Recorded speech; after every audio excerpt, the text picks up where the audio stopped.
हमारे साथ इस पर चर्चा करने के लिए कई सारे लोग जुड़े हुए हैं। मैं आपका तारुफ करा दूं। डॉक्टर धनंजय गिरी हमारे साथ जुड़े हुए हैं, जो कि भारतीय जनता पार्टी के नेता हैं। इसके साथ साथ हमारे साथ स्वामी चक्रपाणी जी जुड़े हुए हैं, जो कि धर्मगुरु हैं। दुष्यंत नागर हमारे साथ जुड़े हुए हैं, राजनीतिक विश्लेषक। प्रभात रंजन जी हमारे साथ जुड़े हुए हैं, जो कि जेडीयू के नेता है। मुफ्ती मंजूर जीआई फाउंडर हैं AIIOHF के, हमारे साथ जुड़े हुए हैं। आप सभी मेहमानों का बहुत बहुत स्वागत है। शुरुआत मैं आप ही से करता हूं। प्रभात जी, मुझे बताइए, क्या वाकई में रामचरितमानस में कुछ जहरीला कहा गया है, कुछ गलत कहा गया है, और वाकई में आपको लगता है कि राम मंदिर क्या नफरत की जमीन पर बन रहा है? क्या लगता है आपको? जिस राम को पूरी दुनिया पूजती है, जो मर्यादा पुरुषोत्तम है, जो पूरे समाज को साथ लेकर चले, और जब उनकी लड़ाई रावण जैसे व्यक्तित्व के साथ हुई, उससे पहले निषाद राज उनका साथ देते हैं, सारी वानर सेना साथ देती है। मतलब वह पूरे समाज को साथ लेकर चले, उनका नाम लेकर के या रामचरितमानस का नाम लेकर के अगर समाज में नफरत के बेल बोए जाएं तो यह ठीक नहीं है। मेरा मानना है कि शिक्षा मंत्री को इस तरह का बयान तो कतई नहीं देना चाहिए जी। और इसकी कोई आवश्यकता नहीं है। वह जिस कार्यक्रम में गए थे नहीं, लेकिन सर हमने जब उनसे सवाल पूछा, वो कह रहे हैं कि मैं अपनी बात पर अडिग हूं। उन्होंने जो कहा वो सही कहा, वो अपनी बात को जस्टिफाई भी कर रहे हैं। आपकी आवाज नहीं आ रही है प्रभात रंजन जी। आप इस बात का खंडन जरूर करते हैं, लेकिन आपके शिक्षा मंत्री से जब टाइम्स नवभारत ने सवाल पूछा तो वो अपनी बात पर अडिग है। या फिर से आपको सवाल पूछिए, ऐसा वो क्यों बोल रहे हैं? नहीं सर, आपकी भी तो जिम्मेदारी बनती है, आप ही की सरकार का हिस्सा है और शिक्षा मंत्री है साहब। शिक्षा का जिम्मा है प्रदेश का, वो क्या सिखा रहे हैं? या जाके वापस आप शिक्षा मंत्री से पूछिए कि वो ऐसा क्यों बयान दे रहे हैं। उनको ऐसा बयान नहीं देना चाहिए। हमारी पार्टी यही कह रही है। सर जानते, बार बार हमने सवाल पूछा, बार बार उन्होंने कहा मैं अपनी बात पर अडिग हूं। वो शिक्षा मंत्री हैं, उनसे सवाल हमने पूछा, हम आगे भी पूछेंगे। आप सरकार का हिस्सा हैं, आप जेडीयू के प्रवक्ता हैं, आप जेडीयू का स्टैंड तो बताइए। और आप ये तो बताइए कि आपकी सरकार में जो शिक्षा मंत्री है वो ये क्यों कहते हैं? क्या पार्टी लाइन अलग है? क्या सरकार की लाइन अलग है? और ऐसा है तो फिर आप अपनी सरकार को किसी को ऐसे प्रमोट करने क्यों दे रहे हैं?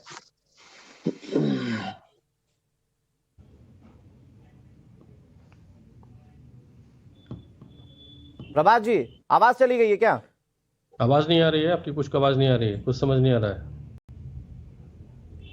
चलिए ठीक है, मैं एक बार फिर से आपके पास आऊंगा, जो भी तकनीकी दिक्कत है उसे दुरुस्त करवाते हैं। लेकिन बहुत जल्दी से स्वामी चक्रपाणी जी मुझे बता दीजिए, जो चंद्रशेखर जी कह रहे हैं, शिक्षा मंत्री हैं, लेकिन वो जो कॉन्टेक्स्ट बता रहे हैं, क्या रामचरितमानस में सारी चीजें उसी कॉन्टेक्स्ट में लिखी गई हैं?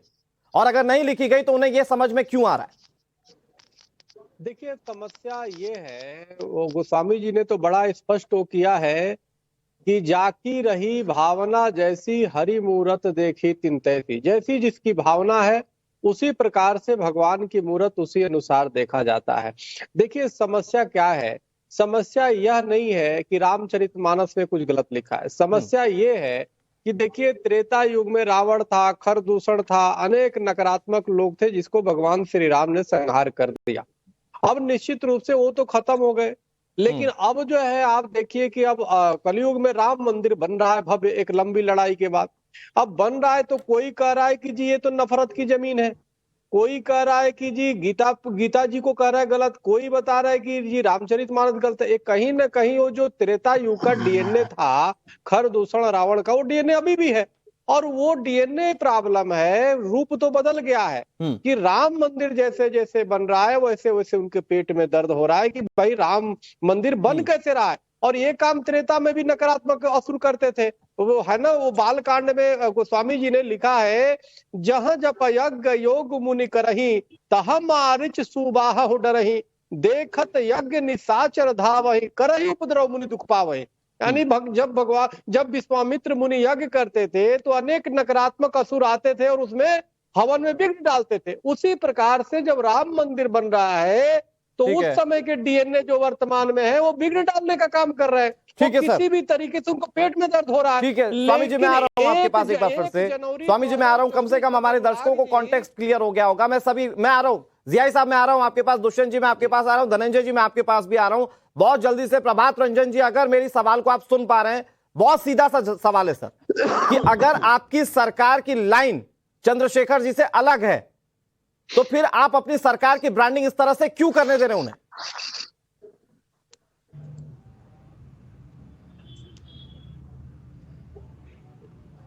प्रभात जी, आवाज जा नहीं रही है या आवाज सुन के भी आप जवाब नहीं देना चाह रहे हैं?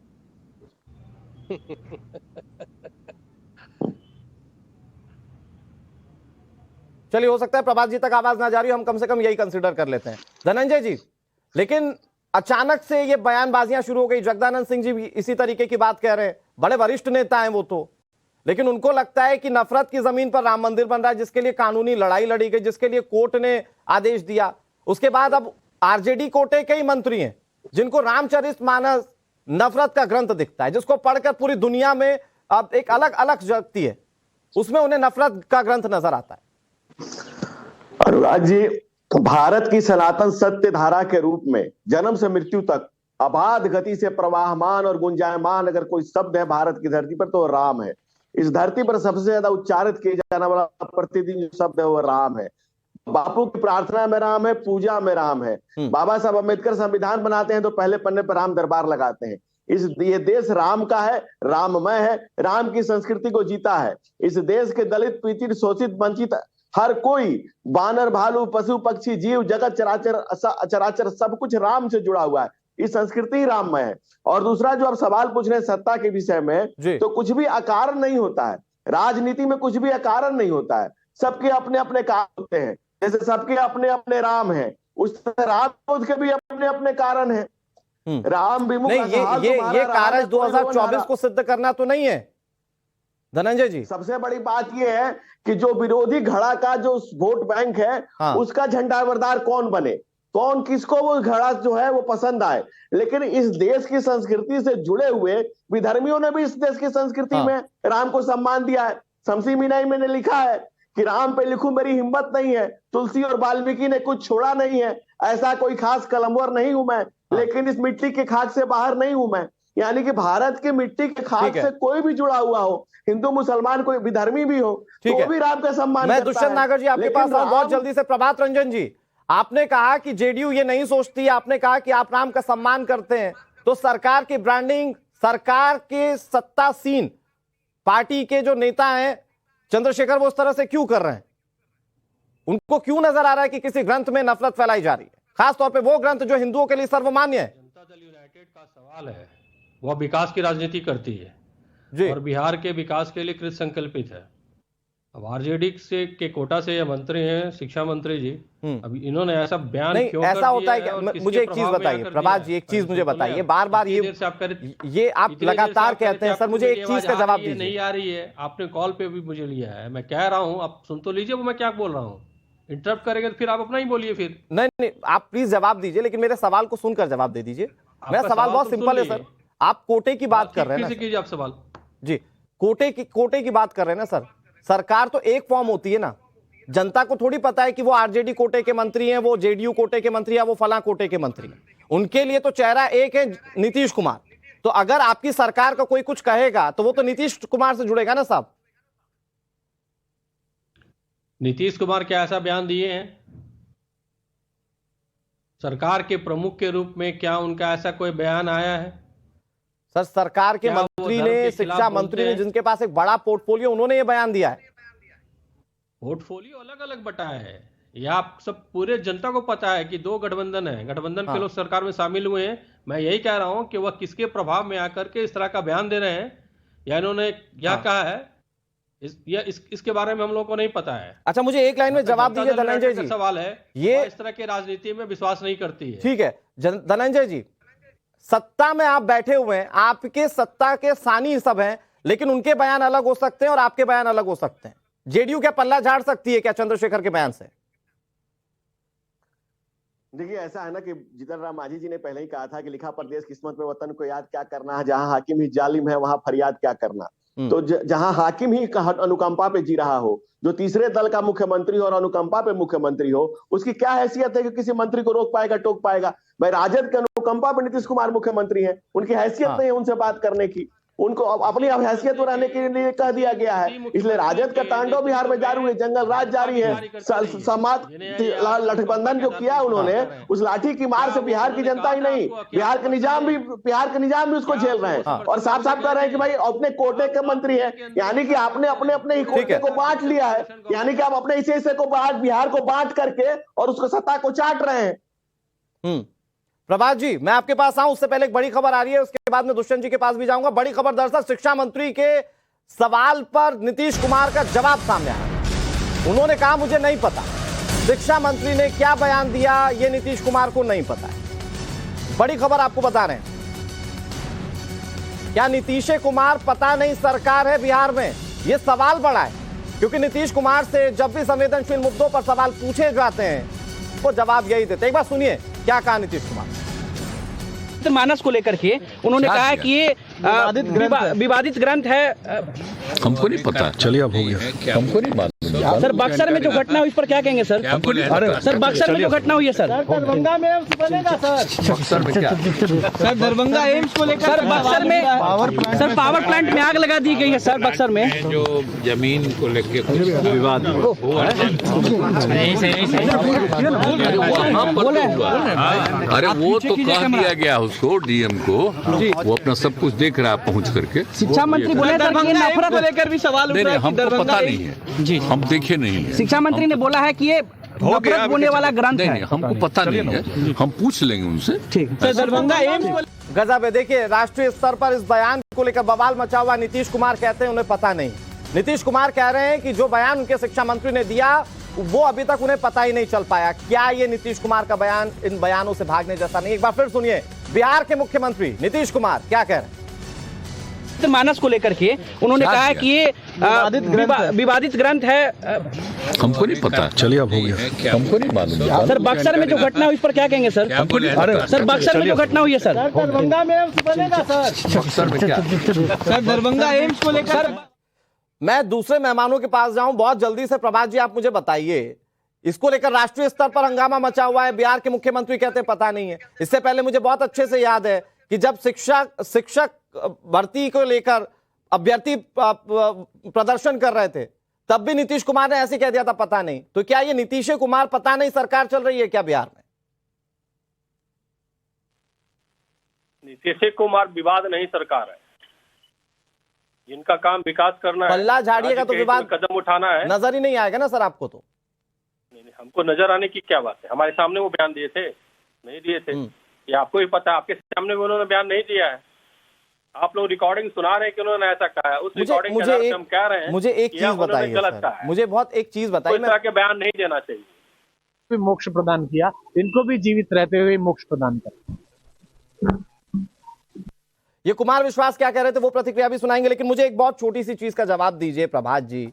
जब विभागों का बंटवारा हो रहा था, जब मंत्री चुने जा रहे थे, तो नीतीश कुमार का कोई हाथ था या नहीं था? या आरजेडी ने बोला कि देखिए साहब मुझे इतने मंत्री चाहिए, मुझे इतने मंत्री और ये मंत्री चाहिए, वो चाहिए, वो लोग मंत्रिमंडल में होने चाहिए? उस हिसाब से तो नहीं बंटवारा किया आप लोगों ने? हमारे भाजपा के साथी बैठे हो, आप उनसे पूछे बंटवारा कैसे होता है पोर्टफोलियो का। साथ में बैठे हो, आपको ज्यादा बढ़िया। अरे तो वो ठीक से नहीं करते थे तभी तो आप अलग हुए होंगे ना। तो बीजेपी से सीख के वही करेंगे क्या? मतलब आपकी राजनीति बीजेपी के हिसाब से चलेगी?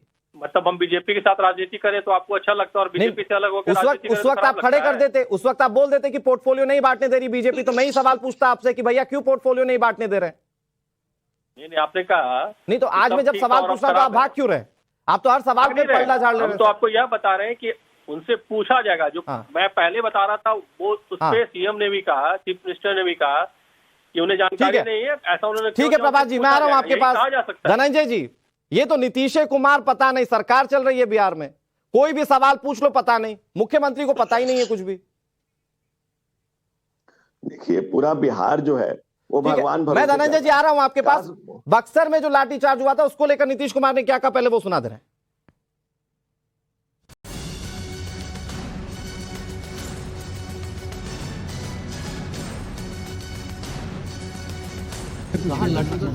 बीएसएस जो अभ्यर्थी जिन पर लाठीचार्ज हुआ है, तो ललन सिंह जी का बयान आया है कि ऐसा तो होते रहता है। बीएसएस जो अभ्यर्थी हैं, बीएसएससी के जो अभ्यर्थी कहाँ लाठीचार्ज बीएसएस जो अभ्यर्थी जिन पे लाठीचार्ज हुआ है तो ललन सिंह जी का बयान आया है कि ऐसा तो होते रहता है। बीएसएस जो अभ्यर्थी हैं, बीएसएससी के जो अभ्यर्थी धनंजय जी, बहुत जल्दी से, पटना में, बक्सर में लाठीचार्ज पता नहीं, उनके मंत्री क्या बयान दे रहे हैं पता नहीं, तो ये क्या बिहार में पता नहीं नीतीश कुमार सरकार चल रही है क्या? बिल्कुल ऐसे ही हालत है। बिहार की पूरी कानून व्यवस्था, बिहार सरकार पूरा भगवान भरोसे है। काश यहाँ भगवान की बताई हुई कानून व्यवस्था भी चलती तो बिहार का कुछ भला होता। आज बिहार मजबूर, लाचार, बेकार, बेरोजगार और मजदूर बन करके पूरे देश के, दुनिया के चिमनियों को, मिलों को चला रहा है और बिहार करा रहा है, रुंदन क्रुंदन कर रहा है। गली कूचे, सड़क चौराहे, युवा, नौजवान, बेरोजगार, किसान, छात्र सभी परेशान हैं। और ऐसा मुख्यमंत्री धृतराष्ट्र को भी शर्मिंदा करते हुए, जो आंख होते हुए भी आंखों से अंधे हैं, और जब लाठीचार्ज का पूछेगा तो कहेंगे क्या उम्मीद कीजिएगा साहब? जेडीयू कह रही है, पता नहीं, जेडीयू कह रही है हम संगठित होकर सरकार नहीं चला रहे हैं। अगर उनके कोटे के मंत्री ने जवाब दिया तो उनसे पूछिए। कह रहे हैं ना, जदयू वाले, अनुराग जी और जदयू वाले साफ साफ कह रहे हैं कि हमने अपने अपने हिस्से के बिहार को बांट लिया है और सत्ता को अपने अपने हिसाब से दीमक की तरह चाट रहे हैं। ठीक है, मैं जानता हूं दुष्यंत जी आप इंतजार कर रहे हैं, जीआई साहब आप दोनों इंतजार कर रहे हैं, लेकिन स्वामी चक्रपाणी साहब मुझे एक लाइन में जवाब दीजिए। आप हर सवाल पर अगर ये कहें कि मुझे पता नहीं, तो ये तो आंख मूंदने जैसा है। क्या इसका मतलब ये नहीं निकलता कि आप जानबूझकर ये बुलवा रहे हैं अपने नेताओं से? कम से कम ये मैसेज तो इंटरप्रीट होगा अगर आप जिम्मेदारी नहीं लेंगे, अगर आप इन बयानों से भागेंगे। देखिए, सितम को देखते रहना सितम से कम नहीं होता। मेरा दावा है कि कातिल गवाहों में भी होते हैं। यही हाल है नीतीश कुमार जी का, चाहे वो लाठी चार्ज की बात है छात्रों पे, या अभी जिस प्रकार से रामचरितमानस का अपमान कर रहे हैं और उस पे ये रटे रटाई बात बोल रहे हैं बार बार मुख्यमंत्री जी कि जी हमें पता नहीं है। अरे पता नहीं है, अगर आपको लाठीचार्ज का ही पता नहीं तो आप पता करके उस पे क्या कार्रवाई किया और इस पे भी क्या कार्रवाई? तो कहीं ना कहीं पत्रकार बंधुओं ने जो पूछा, देश की ये बातें जब पूरे देश में राष्ट्रीय स्तर का मुद्दा बना हुआ, इनको पता ही नहीं है, तो इससे बड़ा दुर्भाग्यपूर्ण क्या हो सकता है? और मुझे लगता है कि सर बिहार में दो सरकारें चल रही हैं। अगर आरजेडी के मंत्री या नेता कुछ करें तो आरजेडी से सवाल पूछिए, और जेडीयू के अगर एंड से कुछ हो रहा है तो जेडीयू से सवाल पूछिए। मैं ठीक कह रहा हूं ना प्रभात जी? मैं आपके पास आऊं, दुष्यंत नागर साहब, एक बहुत बड़ी बात जो शुरुआती डिबेट में कही धनंजय गिरी ने कि विपक्षी दलों का एजेंडे का झंडा बरदार कोई ना कोई होना चाहिए, और शायद वही झंडा इस वक्त थाम लिया है आरजेडी ने। आपको भी ऐसा लगता है सर कि 2024 के लिए ये एजेंडे के तौर पर ये तमाम बयान जो है वो दिए जा रहे हैं? देखिए, बिल्कुल ऐसा नहीं हो सकता। रामचरितमानस के विषय में पहले मैं बताना चाहता हूं। देखिए, रामचरितमानस एक पावन और पवित्र ग्रंथ है जो धर्म, न्याय, त्याग, बलिदान की प्रेरणा देता है, शिक्षा देता है। हम सब उनका आदर करते हैं। दूसरी बात, जिस प्रकार से आपने आरजेडी के ऊपर ये आरोप लगाया धर्म विरोधी, हिंदू विरोधी, तो देश की बहुसंख्यक जनता सनातन धर्म, हिंदू धर्म, वैदिक धर्म को मानने वाली है। तो आरजेडी कोई पार्टी, इतना तो उनका समझ रखते हैं लोग कि बहुसंख्यक वर्ग को अगर नाराज करेंगे तो फिर चुनावी राजनीति में वो लोग कामयाबी कैसे पाएंगे? जी, हो सकता है मंत्री जी ने किस इन्फ्लुएंस में कहा है, कुछ कंफ्यूजन है, क्या है, वो जवाब वो देंगे, लेकिन मैं निजी रूप से उनके बयान से सहमत नहीं रखता। लेकिन मैं भारतीय जनता पार्टी के प्रवक्ता से पूछना चाहता हूं कि जो डिबेट का विषय है, जो मंत्री महोदय ने जिन दो चीजों के ऊपर अपनी बात को रखा है, उस पे इनका राय क्या है? मंत्री महोदय ने कहा है कि मैं दुष्यंत जी, मैं माफी के साथ रोक रहा हूं आपको, आप ही से मैं बात की शुरुआत करूंगा, लेकिन चंद्रशेखर से जब सवाल पूछा गया, शिक्षा मंत्री से जब सवाल पूछा गया, उन्होंने क्या कहा मैं वो सुना देता हूं, फिर मैं आ रहा हूं आपके पास।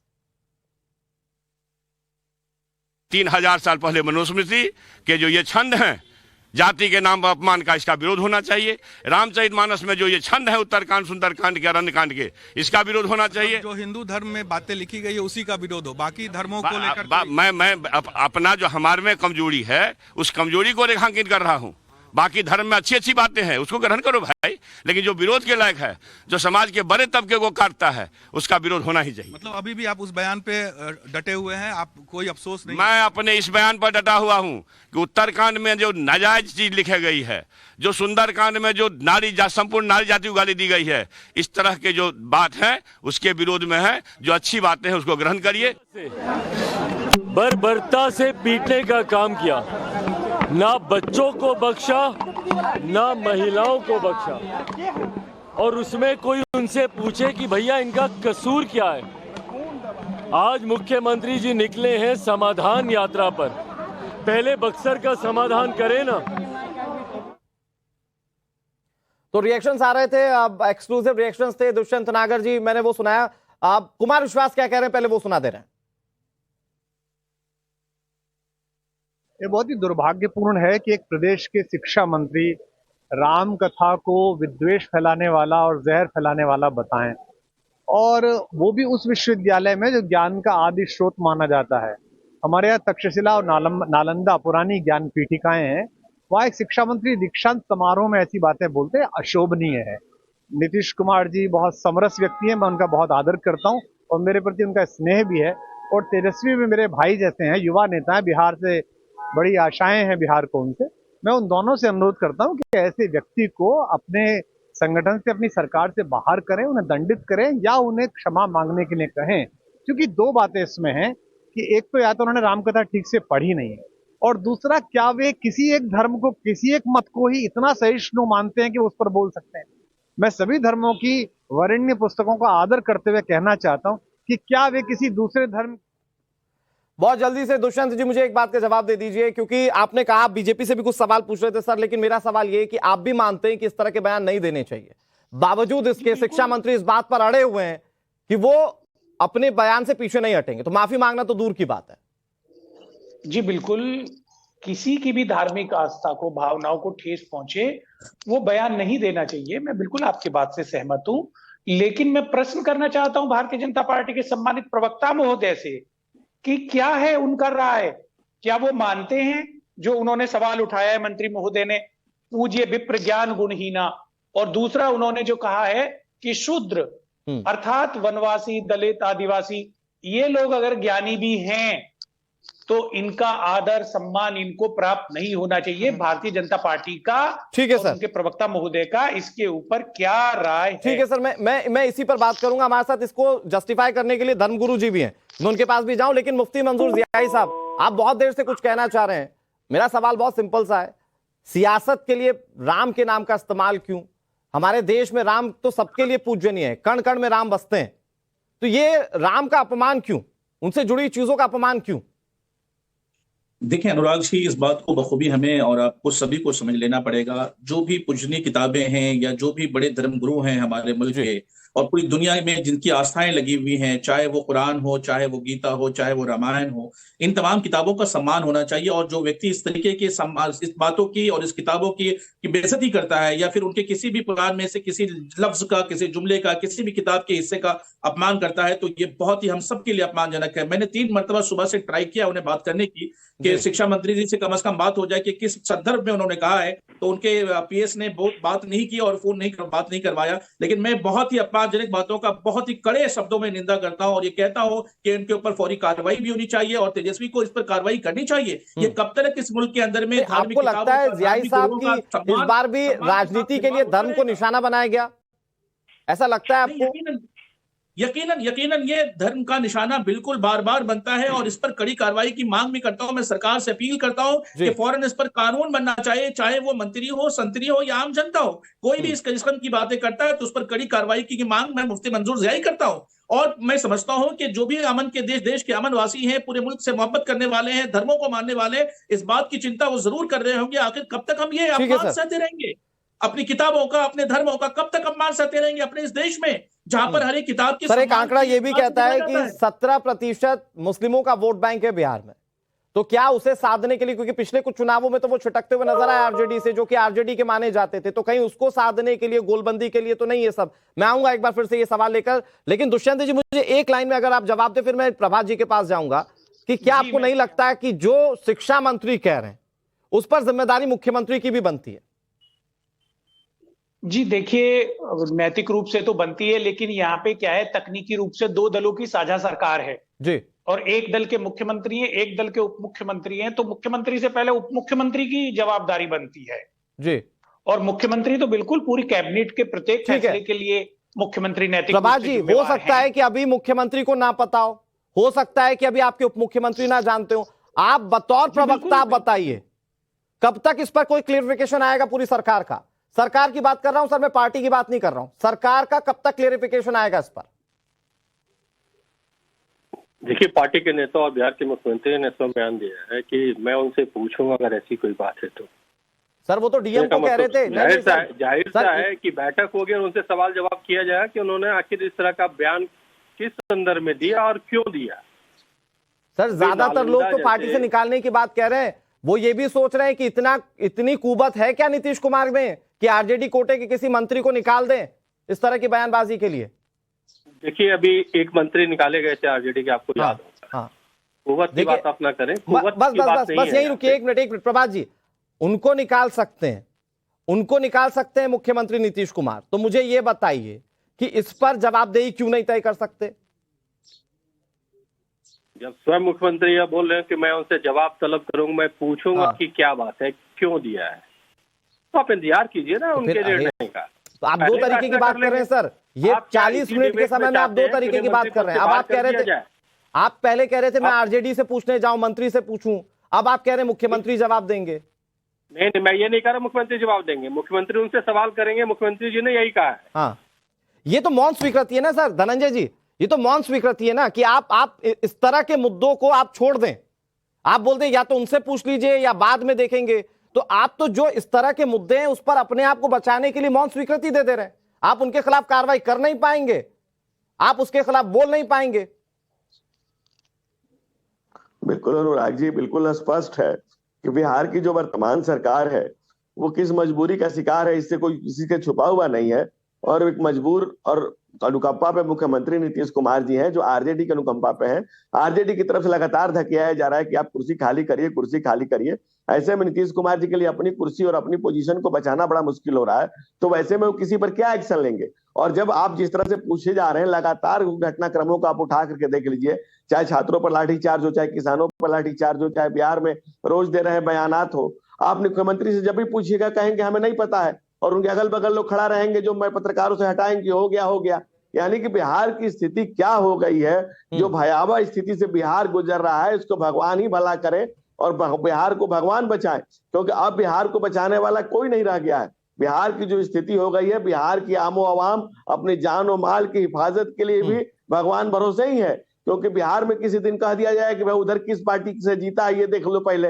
नीतीश कुमार जी का सबसे बड़ा एजेंडा है, जब बिहार में तो हर तरह से फेल कर गए, कहा 10 लाख नौकरी 20 लाख नौकरी, उसमें भी फेल कर गए। जब सारी चीजें, जब प्रश्न पत्र लीक हुए तो उन्होंने माफियाओं का साथ दिया, ना कि छात्रों का साथ दिया। छात्र लगातार प्रदर्शन कर रहे हैं कि भाई 2 पाली की परीक्षा को फिर से कर दीजिए, उसमें भी छात्रों के साथ नहीं खड़े हैं। ठीक है, जब तमाम तरह की अराजकताओं के पक्ष में खड़े, लेकिन इन सब चीजों के बीच में दुष्यंत नागर जी, एक घटनाक्रम जो कि खुद जेडीयू के प्रवक्ता कह रहे हैं कि इस पर मंत्री से सवाल जवाब करेंगे। मुझे लगता नहीं ऐसा होगा, अगर ऐसा होता तो इस तरह के मामले रुक जाते, बहुत लंबे समय से हो रहा है। लेकिन मान लेते हैं इस मामले में मुख्यमंत्री नीतीश कुमार मंत्री चंद्रशेखर से सवाल जवाब करेंगे, तो क्या वो इस हैसियत में है कि उनके खिलाफ कोई कार्रवाई कर पाए अगर मंत्री को गलत मानते हैं तो? दुष्यंत जी बिल्कुल, क्यों नहीं।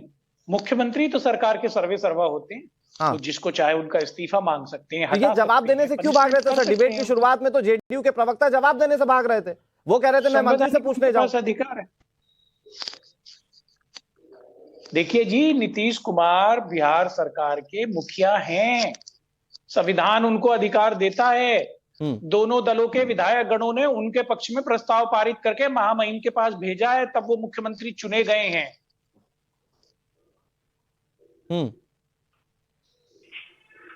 ठीक है जियाई साहब, लेकिन मुझे एक बात बताइए, वो क्या 17% वाला जो पूरा गणित है, क्योंकि कहा जा रहा था कि जो MY समीकरण आरजेडी का माना जाता है पूरे बिहार में, वो पिछले कुछ चुनाव में जो छिटका हुआ नजर आया, क्या 2024 को प्लान करते हुए ये सारी चीजें जो है वो प्लान्ड तरीके से की जा रही हैं? इन बयानों की जो फहरिस्त निकल रही है, ये क्या सब कुछ सोच समझ के दी जा रही है और निशाना धर्म पर है? नहीं अनुराग जी, इस बारे में अगर वो इस तरीके की वहम में मुब्तला है कि इस तरीके से मुसलमानों को गुमराह किया जाएगा, तो मुसलमान जागरूक है और इस बात को बखूबी समझता है कि किस तरीके के इस्तेमाल किए जा रहे हैं। आज तक मुसलमानों ने इस चीज को समझ लिया है पिछले चंद सालों में, और चीज का खमियाजा वहां पर देखा है लोगों ने कि बिहार की राजनीति में किस तरीके की उथल पुथल हुई है और किस तरीके से मुसलमानों के वोट कहां कहां गए हैं। इस बात को बखूबी जानते हैं। इस बारे में वो हजार कोशिशें कर ले, लेकिन ये नफरत की बातों को टाल डाल करके मुसलमानों के पक्ष की बात करने की कोशिश जो करेंगे तो और सर कई राजनीतिक पार्टियां तो दिखाती रही कि वो मुस्लिमों के हितैषी हैं, लेकिन चुनाव दर चुनाव अपने रूप को और स्वरूप को बदलना पड़ा ताकि बहुसंख्यकों के वोट ले सके। बहुत शुक्रिया आप सभी का हमारे साथ जुड़ने के लिए। इस तरह के बयानों को लेकर सरकारें क्या कदम उठाती हैं, खासतौर पर बिहार की सरकार, अभी भी ये सवाल